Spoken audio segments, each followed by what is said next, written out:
Bonjour à tous, bonjour Bruno. Salut Yann. Alors bienvenue dans La Phase B. La Phase B, qu'est-ce que c'est ? C'est une petite émission sur des petits films de grands auteurs et des grands films de petits auteurs. On peut résumer ça comme ça. Oui. Puis aussi parfois des films pour lesquels tout nous oppose. Alors c'est des films qu'on choisit à deux, ou certaines fois, toi tu les détestes et moi je les aime bien, et inversement. On espère pouvoir faire découvrir certains films ou redécouvrir certains autres.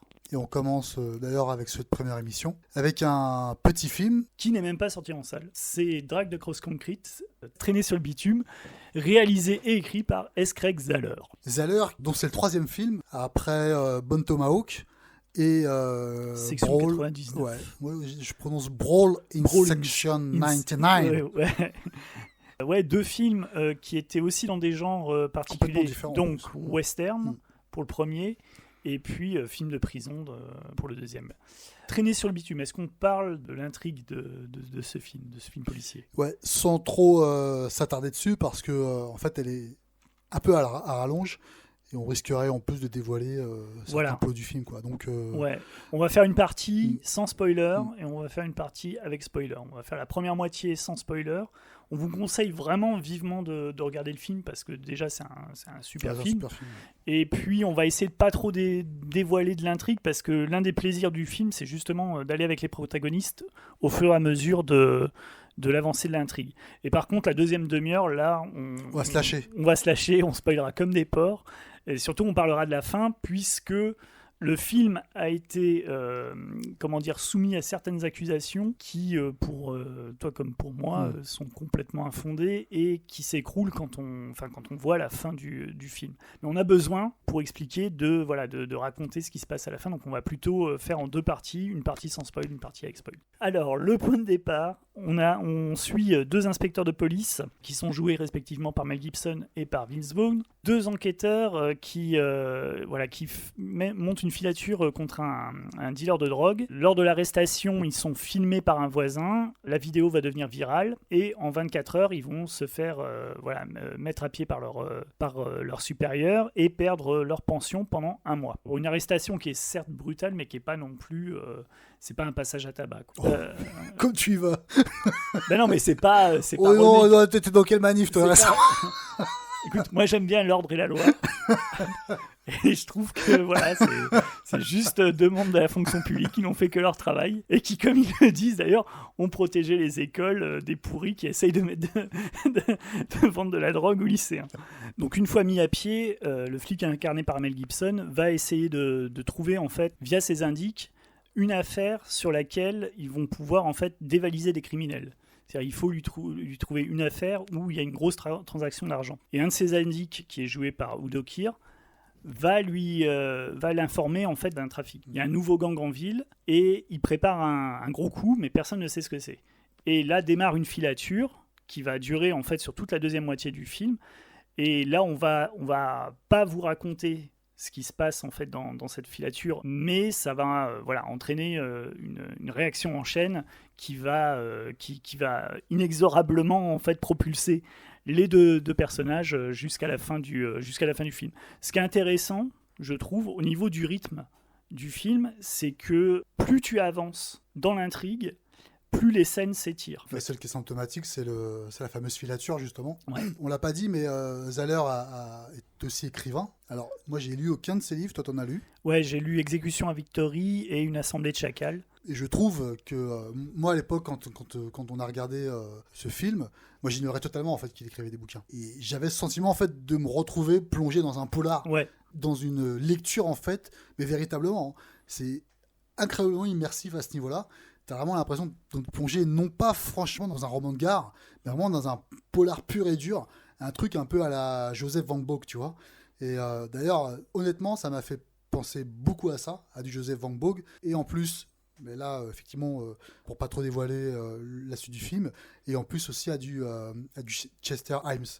C'est du cinéma, mais t'as l'impression de lire un bouquin, quoi. T'as des temps morts, des lenteurs qui sont fulgurantes dans le film. On dit aussi que le film dure 2h30, et honnêtement, je me souviens, le truc ça passe comme une flèche. Ah non, ouais, c'est incroyable. Je l'ai déjà vu 4 fois et je m'ennuie pas une seconde. C'est ça, malgré en fait ces pseudo-lenteurs en fait qui sont c'est totalement maîtrisé. C'est fou quoi. Et en regardant le making of, ils expliquaient justement que donc Zahler, quand il écrit ses scénarios, ce que disent les acteurs qui ont été engagés et qui ont lu le scénario à la base, disait que ça ne se lit pas comme un scénario classique. En fait, c'est vraiment écrit comme un roman en fait.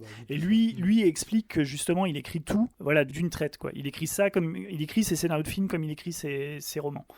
Ce qui est vraiment le point fort de Traîner sur le bitume, je trouve, même par rapport à Bone Tomahawk et par Section 99, c'est le travail sur la photo et la gestion des décors. Ça te raconte autant par la façon dont le plan est cadré que par ce que les protagonistes font dans ce cadre. Mais vraiment, l'environnement, on va dire, socio-économique de tous les protagonistes dans le film est clairement défini par les endroits qu'ils habitent et puis les endroits qu'ils traversent. Et tu comprends encore mieux le personnage via simplement des couleurs. C'est les tons des couleurs à chaque fois qui sont impressionnants. L'évocation en fait de ces lieux ont chacune une tonalité en fait différente de couleurs. L'une des premières scènes dans l'appartement de Tori Kiltos chez sa mère, cette espèce de rouge là, c'est magnifique quoi. L'appartement de Mel Gibson où t'as un ton hyper grisâtre. Alors chez Vince Vaughn c'est un peu plus coloré, un peu plus chaleureux. Tu sens un truc un peu lounge, un peu. En plus, t'as cette espèce de musique de jazz dans le fond. Ouais, tu vois il vit bien, ça fait un peu bobo quoi. Enfin, c'est un peu le flic bobo. Cette façon en fait d'amener par les tons en fait les choix. En plus, c'est accompagné par la lenteur à chaque fois de chaque scène qui accompagne les environnements de chacun de ces personnages. Oui, parce que chaque arrivée dans un lieu précis, le plan dure suffisamment longtemps pour que tu t'habitues en fait, pour que c'est comme si tu rentrais dans la pièce en fait. C'est vraiment quand on se laisse porter par le montage, par le film, je trouve qu'en fait c'est impossible en fait de s'ennuyer parce que tu as toujours quelque chose à regarder dans le cadre, tu as toujours quelque chose à comprendre en fait sur son intrigue, comprendre sur les personnages. Même quand ils font leur rapport auprès de leur chef qui est interprété par Don Johnson, c'est génial. Tu vois la photo en fait de lui quand il était ancien flic, machin. Les trucs qui sont en rapport avec le passé, son passé familial et le passé qui l'unit en plus à Mel Gibson. Ouais, t'as la discussion qu'ils ont entre donc lui qui les sanctionne, il leur fait la morale, mais en même temps il essaye de leur dire bon écoutez je comprends, c'est compliqué mais vous comprenez c'est la politique, donc il essaie aussi de les amadouer et petit à petit tu comprends que ça a été le partenaire de Mel Gibson mais que lui a monté les échelons de façon plus ou moins la force du poignet voilà trop. Et la force du léchage de bottes. Et effectivement tout le décor du bureau de Don Johnson évoque cette histoire quoi. Tu l'auras vu que dans une seule scène, ce personnage. Et tu as tout compris. Ouais, tu as tout compris sur lui, tu t'en souviendras. Et c'est ça, ce qui est fou, c'est qu'en fait, justement, ce personnage-là, en fait, il va vivre comme un fantôme. En fait, quand tu vas voir les agissements de Mel Gibson, tu vas comprendre, en fait, tu te dis, ah ouais, mais putain, merde. Totalement. Tu vois, c'est mortel. J'adore. Le personnage de Udo Kier aussi, donc, qui sert d'informateur, qui tient une boutique de luxe, de vêtements de luxe dans la ville et dont l'officine en fait sert pour justement des trafics divers. Toutes les séquences où tu vois Mel Gibson qui rentre dans la boutique et puis après qui va dans le bureau, la façon dont le bureau est éclairé, où c'est beaucoup plus sombre et puis tu sens que les transactions se nouent dans ce lieu, mais en plus ils ont choisi Udo Kier, donc qui est quand même une figure de... T'as presque l'impression qu'il y a un vampire qui va jouer d'un coup, ça va virer au fantastique, mais sait pas totalement, pourquoi. Totalement, déjà il est magnifique cet acteur, donc c'est hyper envoûtant et là pareil t'as toute une histoire qui se déroule entre lui et Mel Gibson où t'apprends que Mel Gibson a failli boucler son fils, a failli le boucler pour quelque chose de très grave mais en fait a passé l'éponge sur une partie pour pouvoir garder en fait Udo Kier sous sa poigne et puis s'en servir au moment où il en avait besoin et là il en a besoin, mais il y a plein de séquences comme ça où je crois qu'en fait tous les protagonistes principaux, du moins tous ceux qui vont avoir l'importance majeure en fait dans la narration du film, en fait ils ont tous à leur niveau, ils se permettent de faire vivre le film sans aucune énigme à leur égard. Et les seuls pour lesquels en fait t'as justement une espèce de point d'interrogation très énigmatique, c'est la bande de truands qui sont effrayants, qui sont vraiment très méchants et qui sont habillés tout en noir, qui sont déshumanisés complètement. il y a 2 assassins qui font partie de ce gang, qui sont habillés tout de noir, gantés, masqués, ils ont une cagoule, ils ont des lunettes qui masquent leur regard, et il n'y a que la bouche en fait qui est apparente. En fait, ils ont l'air d'espèces de gros insectes. Il y a un côté très comic book aussi dans la présentation de ces personnages. C'est très graphique. Ça m'a fait penser, en fait, le look, ça m'a fait penser à, je sais pas si tu te souviens, dans une BD de Mark Grunwald qui était sur OK, il y avait un de ses ennemis à un moment donné qui était le silencieux, et qui est un tueur qui étouffe tous les sons. Et en fait, il avait un peu le même look que ces tueurs, et je trouve que toutes les scènes où ils apparaissent, là, tu plonges encore dans un autre environnement. Là aussi, je trouve que dans l'action, c'est hyper sec, hyper brutal, et c'est beaucoup plus efficace que quelque chose qui ferait des fusillades où les protagonistes hurlent en tirant des balles, et puis des explosions et des gerbes de sang dans tous les coins de l'image. Je trouve, c'est vraiment la force du film. Lui, il parle dans ses interviews de Ciné Lumet, mais on est quand même dans autre chose. J'ai du mal en fait à lui associer un réalisateur. Il a sa propre voix. J'ai l'impression aussi. Ouais. Même tu vois, un film comme Bon Tomahawk que j'ai pas aimé. Honnêtement, le type a son empreinte. Brawl in Section 99. Je vais dire Section 99, c'est beaucoup plus simple. Ouais. C'est un peu plus compliqué, même si en fait tu retrouves effectivement certaines formes que tu vas avoir d'entraîner le bitume. Mais je trouve qu'en fait c'est le genre en fait de Section 99 qui fait que c'est très bizarre en fait à évaluer à mon sens, tu vois. C'est un film extrêmement bizarre. Sous le prisme de ce réalisateur-là, quoi. Parce que dans Section 99, il fait un peu ce qu'il fait avec Traîner sur le bitume, mais effectivement, tu commences également dans l'ancrage socio-économique du personnage, et puis petit à petit, on rentre... du film d'exploitation. Mais c'est vrai que ce que tu dis, comme on est dans le film de prison, on est dans quelque chose qui est encore... On est encore dans du genre, mais encore du sous-genre. Alors que dans Traîner sur le bitume, on est vraiment sur du polar noir, mais classique, entre guillemets. On est dans ce que, normalement, les studios produiraient s'ils produisaient encore des films pour adultes. Mais je pense que le résumé, c'est ça, c'est que le contexte du film est totalement contemporain. La mise en image a cette forme, effectivement, épousée du cinéma des années 70. Et par contre, on retrouve absolument rien, en fait, qui puisse identifier le film. Parce qu'il y a un certain revival en fait, du film des années 80, certains films indés des années 90, et pour le coup, ce film-là échappe à ça, quoi. Justement, t'es pas marqué par ça dans Traîner sur le bitume. Et à tel point que d'ailleurs, t'as les musiques du film qui sont jouées par le groupe des Jazz, donc qui est un groupe de soul à la fin des années 50, et qui a eu une espèce d'heure de gloire, alors qui avait déjà des gros succès dans les années 60, mais les années 70 en fait ont propulsé ce groupe au même titre que beaucoup d'autres, au titre de groupe qui avaient des revendications à apporter dans leurs paroles. Donc, évidemment le Vietnam, le Watergate, etc. Et le fait qu'il ait choisi en fait ce groupe-là, et notamment certains morceaux qui sont pour le moins évocateurs de tout ce que raconte le film, mais à la limite le film pourrait même se passer en fait de dialogue des personnages et juste avoir les musiques et les paroles de ces chansons-là, mais t'es complètement plongé en fait dans le contexte économique, socio-économique du film, quoi. D'autant qu'il n'y a pas il y a cette soundtrack, mais il n'y a pas de soundtrack. Il y a pas de soundtrack, Et ces chansons, elles sont calées à l'intérieur de la diégèse du film. Tout à fait. C'est-à-dire que ça sort des transistors quand ils sont en filature. Voilà, il y a toujours une raison pour laquelle tu... La séquence de fin, elle est magique pour ça. Tu peux te la remater 50 000 fois, quoi. C'est trop beau, quoi. Mais c'est trop beau, en fait, presque à avoir la larme à l'œil, quoi. Mais non, mais il est émouvant. Énormissime, quoi. C'est toute cette fin, la lenteur que ça prend, c'est magique, quoi. D'ailleurs, maintenant, parlons de la fin. Alors, à partir de ce moment de l'émission, on va spoiler. Donc, on vous conseille, si vous ne l'avez pas vu, si vous aimez les polars, si vous aimez les films noirs, et puis si vous aimez vraiment le bon cinéma, voilà, de genre, regardez Traîner sur le bitume. Franchement, nous, c'est ce qu'on a préféré cette année. Et j'ajoute, qu'on évoque, on va évoquer la fin en disant qu'effectivement, c'est mieux que vous ayez vu le film, mais n'imaginez pas que c'est un film à twist. Ouais. C'est pas un truc qui joue sur du rebondissement, rebondissement. C'est absolument pas le sujet du film. Mais par contre, ça... Il y a un plaisir vraiment à se laisser porter dans l'intrigue et à avoir... c'est un film, quoi, merde. Et avoir film peur. Qui raconte un truc. Et voilà, et avoir peur avec les protagonistes au fur et à mesure où tu avances dans le film. Donc à partir de maintenant, on spoil. Et on va surtout parler de la fin parce que le film a été... grâce à nos amis Gaé de la justice sociale, cloué au pilori pour des questions on va dire tout net, de racisme et ce serait un film pro-Trump. Alors, ce qui m'a laissé quand même dubitatif quand j'ai vu le film. Nous, on avait mis nos casquettes pourtant. Moi, j'étais content. J'avais déjà sorti les drapeaux, on avait nos toges, On était prêt à enflammer on était prêt à enflammer des croix. Et là, manque de bol, le final. Le final donc est relié à un personnage qui est joué par Tory Kittles, qui s'appelle Henry Jones. Et en fait, c'est le premier personnage qu'on rencontre dans le film. C'est un gars qui vient de sortir de prison.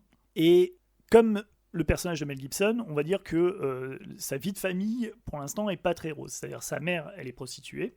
On voit que sa mère, elle l'a eu assez jeune, parce qu'ils n'ont pas un écart d'âge très important. Et il a un petit frère qui est sur chaise roulante. Alors, quand on dit ça, comme ça, voilà, maman est prostituée et petit frère est en chaise roulante, on s'attend à la vie de Mel Gibson.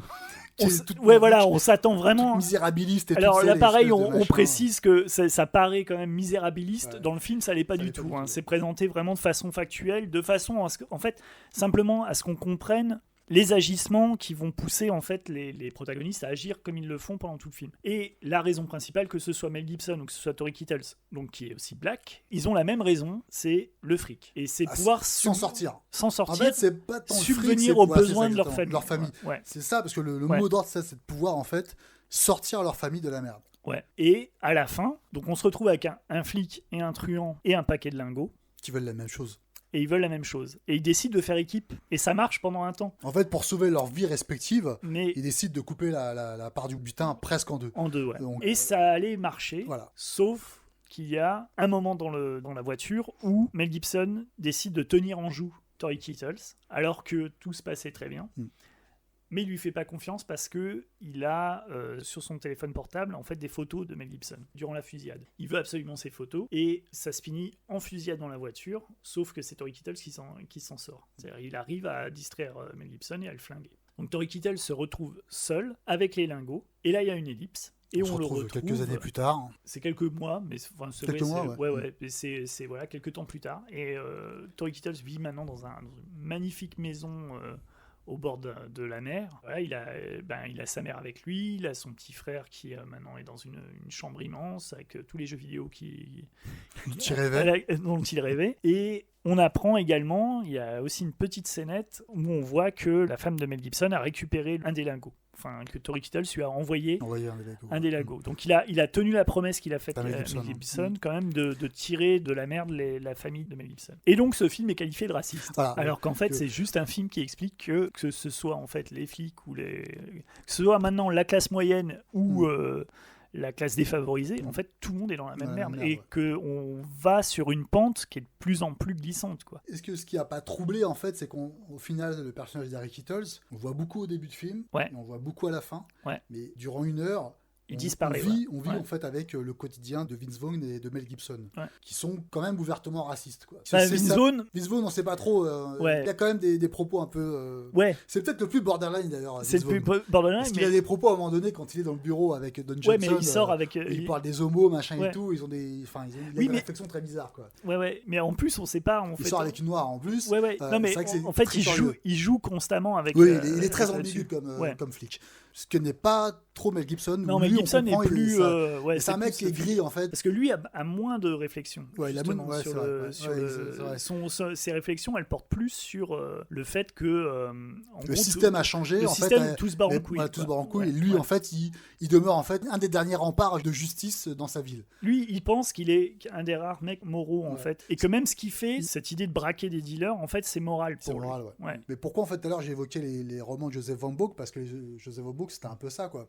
Lui c'était un ancien flic qui s'est reconverti en fait comme romancier, et il a écrit ses premiers romans. Alors les suites de ses romans étaient plus empreints d'humour, mais ses premiers romans qui ont souvent d'ailleurs été adaptés au cinéma, comme les The New Centurions de Fleischer et Bande de flics de Robert Aldrich.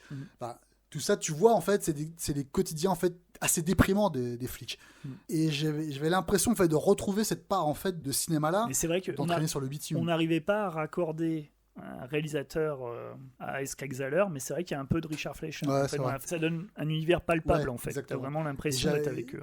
Et quand tu vois la façon dont le film porte en fait en héros le personnage de Tory Kittles, c'est curieux, quoi. Tu vois, en plus, il joue avec ça parce qu'à un moment donné, donc Tory Kittles et Michael J. White, quand ils assistent le gang de Thomas Kretschmann pour faire le braquage de la banque, c'est du blackface à l'envers. Donc en plus, il joue avec ça.